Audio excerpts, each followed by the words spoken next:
एक बार की बात है, एक सुंदर सा शहर हुआ करता था जहाँ पर लोग मेहनत से कमाने में विश्वास रखते थे। लेकिन अचानक एक दिन हमारे शहर में जुए का अड्डा खुलना सही चीज नहीं है। इससे तो आने वाली पीढ़ी को बहुत नुकसान होगा। हाँ, पर करें क्या? हम कुछ कर भी नहीं सकते। इससे तो लोग भटक जाएंगे और मेहनत ना करके इन सब बातों पर ध्यान देंगे कि जल्दी पैसे कैसे कमाए जाए। बातें करती हुई रश्मि और प्रियंका अपने घर की तरफ चली जाती हैं। अरे भाई धीरज, देख तो ये क्या खुला है। किस्मत आजमाए एक पल, धनराशि पाइए आज नहीं तो कल। हैं? अरे ये तो जुए का अड्डा है। चल ना, हम लोग भी अपनी किस्मत आजमा कर देखते हैं। क्या पता कुछ अच्छा ही हो जाए। किस्मत का क्या पता। हाँ भाई, चल एक बार खेल कर आते हैं, देखते हैं कुछ भला हो जाए हमारा भी। वैसे भी निठल्ले ही हैं हम तो। वो दोनों जुए के अड्डे के अंदर जितने पैसे होते हैं उतने लेकर घुस जाते हैं और खेलने लग जाते हैं। ये लगे मेरे 1000 रुपए इस दांव पर। और मेरी बाजी रही 2000 रुपए की। खेलते खेलते पंकज की हार हो जाती है और धीरज जीत जाता है और बहुत खुश हो जाता है। चलो भाई, अपनी किस्मत तो आज साथ दे गई। अब मैं चलता हूँ, रात बहुत हो गई है, पैसे भी बहुत ज्यादा हो गए हैं, तो ज्यादा देर करने में कोई भलाई नहीं है। हाँ तो जाना, तेरे को रोका किसने है। मैं भी जा रहा हूँ, लेकिन तेरे साथ नहीं जाऊंगा। ठीक है, समझ सकता हूँ। तेरे दिल पर तो सांप लौट रहा होगा। धीरज जब अपने घर की तरफ जा रहा होता है तभी उसे आहट सुनाई देती है। वो तेज तेज चलने लग जाता है। तभी अचानक, रुक धीरज, इतनी भी क्या जल्दी है? चल एक बाजी मेरे साथ भी कर ले। देख, आज तक मेरे से कोई नहीं जीता। मेरा भी मन करता है कि कभी मैं भी हारूं। मैंने देखा आज तूने कैसे खेला। मुझे लगता है कि तू मुझे हरा सकता है। अगर तूने मुझे हरा दिया तो जितने तूने पैसे ले रखे हैं उसके दुगने पैसे मैं तुझे दूंगी। लेकिन अगर मैं जीत गई तो फिर मैं तुझे खा जाऊंगी। धीरज लालच में आ जाता है और सट्टा लगाने को तैयार हो जाता है। तो ठीक है, ये लग गई मेरी बाजी 1000 रुपए की। अब तेरी बारी। मैंने भी लगाई 1000 की बाजी। जैसे ही दोनों पत्ते दिखाते हैं तो चुड़ैल के पत्ते ज्यादा नंबर के होते हैं, जिसकी वजह से चुड़ैल जीत जाती है। अरे ये तो मैं जीत गई। चल दूसरा राउंड खेलते हैं। दूसरे राउंड में भी चुड़ैल ही जीतती है। अब बच गया आखिरी राउंड। देखते हैं इसमें कौन जीतता है। अगर इसमें तू जीत गया तो मैं तुझे जीता हुआ मान लूंगी और तुझे दुगने पैसे दूंगी। धीरज कांपते हुए हाथों से अपने पत्ते खोलता है। कितना भोला है रितु, जो जीत कर आया था वो भी हार गया और अपनी मौत जीत गया मेरे हाथों। मुझे जाने दो। पैसे सब तुम रख लो, पर मुझे छोड़ दो। पैसे तो वैसे भी मैं जीती हूँ, तो मैं ही रखूंगी। पर सट्टा तो सट्टा है। मैंने पैसे लगाए और तूने उसके बदले अपनी जान। अब हाथ आए शिकार को मैं इतनी आसानी से जाने के लिए छोड़ दूं? इतना बोलकर चुड़ैल उसका गला दबा देती है और फिर उसका खून पी जाती है। देख तेरे संसार की हालत क्या हो गई भगवान, कितना बदल गया इंसान। और गाना गुनगुनाते हुए वहाँ से चली जाती है। उधर पंकज पैसे हारने की वजह से गुस्सा और उदास हो जाता है। कल एक बार फिर से कोशिश करूंगा और धीरज को हराकर अपने पैसे वापस लेकर आऊंगा। इतना बोलकर वो अपने बेड पर सो जाता है। तभी सुबह मोहल्ले से रोने की आवाज आती है। धीरज की माँ और प्रियंका रो रहे होते हैं। हाय मेरा धीरज, ये क्या हो गया तुझे? किसने तेरे साथ ये सब कर दिया मेरा बच्चा? ये सब आवाजें सुनकर पंकज घर से बाहर आता है और देखता है कि धीरज वहीं मरा पड़ा है। ये सब कैसे हो गया? धीरज रात को मेरे साथ था, पर आते समय फिर हम दोनों अलग अलग हो गए। हाँ भैया, कल भैया बहुत देरी हो रही थी आने में। मैंने बहुत बार इनको फोन ट्राई किया लेकिन कोई जवाब नहीं मिला और आज ये सब हो गया। पंकज पता लगाने के लिए फिर से उस जुए के अड्डे पर जाता है।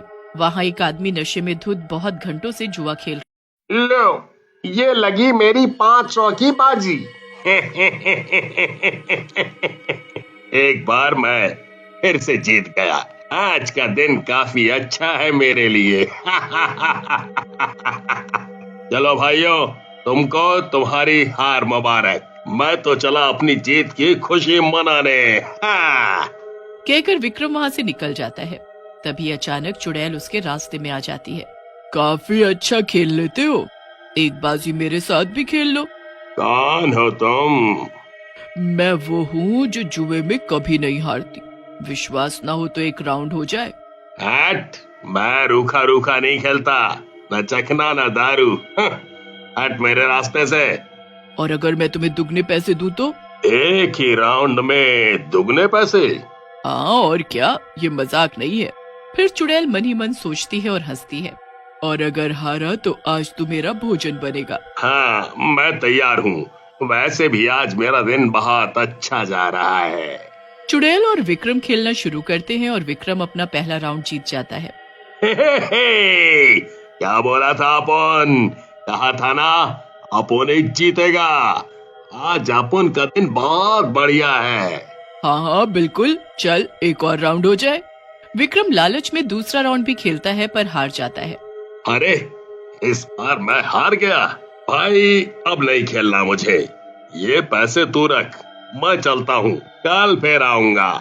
अरे नहीं, पैसों का मैं क्या करूँगी, मुझे तो तुझे खाना है, बहुत भूख लगी है। ये सुनकर विक्रम का सारा नशा उड़ जाता है। इससे पहले कि विक्रम खुद को बचाता, चुड़ैल विक्रम के ऊपर कूद जाती है और उसका खून पीने लगती है, जिससे वो मर जाता है। फिर अगली सुबह गांव में ये खबर फैलती जाती है। रश्मि को उसके भाई की मौत के बारे में पता चलता है तो वो रोने लगती है। मैंने तो पहले ही बोला था, 181 अड्डा सबकी जिंदगी बर्बाद कर देगा। आज मेरा भाई इसी को बलि चढ़ गया है। मैं ये ठेका बंद करवा कर मानूंगी। ये बात पंकज को पता चलती है और वो घबरा जाता है। अरे, आप लोगों ने एक बात नोटिस की? जो भी पंकज को हराता है वो अगले दिन मारा जाता है। मुझे तो लग रहा है ये सब पंकज ही कर रहा है। हाँ, ये तो तुम बिल्कुल ठीक कह रहे हो। चलो उससे बात करते हैं। सब मिलकर पंकज के घर जाते हैं और चिल्लाने लगते हैं। बाहर आ पंकज, अबे बाहर आ। तूने ऐसा क्यों किया? क्यों मार रहा है तू लोगों को? ये सब क्या बकवास कर रहे हैं आप लोग? मैंने कुछ नहीं किया है। जब इनकी मौत हुई तब मैं अपने घर में था, तो मैं कैसे मार सकता हूँ? उधर रश्मि पता लगाने में जुटी होती है। वो जाकर पुलिस को बोलती है उस जुए के अड्डे की चेकिंग करने को। सब लीगली चल रहा है सर, यहाँ कोई धोखा नहीं है। हम किसी को खींच कर नहीं लाते नहीं हो, लेकिन जीतने वाले को मारने का काम तो करवाते हो। देखो मैडम, आप बहुत ज्यादा बोल रही हो। हमारे बिजनेस को बदनाम मत करो। हम ऐसा कुछ नहीं करते हैं। हजारों रुपए दे के लाइसेंस खरीदा है इसका, तब ये चल रहा है। आपको इतनी ही फिक्र है तो अपने घर के लोगों को मत आने दो यहाँ। पुलिस वाले सब चेक करते हैं लेकिन उनको कुछ नहीं मिलता। उसके बाद पुलिस वाले चले जाते हैं, लेकिन रश्मि का शक कम नहीं होता है। वो तय करती है कि आज रात वो कातिल को जरूर पकड़ेगी। उस रात रमेश जुए में जीतता है। रमेश मजे में झूमता हुआ गाना गाता हुआ रास्ते में जा रहा था। रश्मि भी उसके पीछे जाने लगती है। तभी वहाँ चुड़ैल आ जाती है। सुनो, एक बार क्या मेरे साथ खेलोगे एक राउंड? ये कौन है? बहुत डरावनी है। अभी प्रियंका को फोन करती हूँ। हेलो प्रियंका, क्या तुम यहाँ आ सकती हो? पंकज भैया ने कुछ नहीं किया है, ये सब एक चुड़ैल कर रही है। आज रमेश भैया की जान खतरे में है। तुम जल्दी कॉलोनी के बाकी लोगों को लेकर यहाँ आ जाओ। प्रियंका जल्दी से पंकज के घर जाती है और उसको सब बताती है। फिर पंकज सबको इकट्ठा करता है और वो लोग जुए के अड्डे के पास पहुँचते हैं। चल रमेश, तू बड़ा ही बोरिंग है। मुझे बहुत जोरों की भूख लगी है, अब तो तुझे खाना ही पड़ेगा। जैसे ही चुड़ैल रमेश के ऊपर कूदती है, सारे कॉलोनी वाले उसको घेर लेते हैं। अरे अरे, तुम सब एक साथ? इतना कैसे खा पाऊंगी मैं? कल आना। चलो अब जाओ, मुझे खाते समय झोल झाल नहीं पसंद। भागो यहाँ से। मरेगी आज तूने हमारे भाइयों को मारा है। तभी प्रियंका पीछे से पेट्रोल चुड़ैल पर डाल देती है और पंकज आग से जला हुआ डंडा चुड़ैल पर फेंक देता है। चुड़ैल जलने लगती है। अरे बचाओ बचाओ कोई, आज का सट्टा तो बहुत ही महंगा पड़ गया, बचाओ कोई। तभी चुड़ैल जलते जलते गिर जाती है और कुछ ही देर में राख की खाक हो जाती है।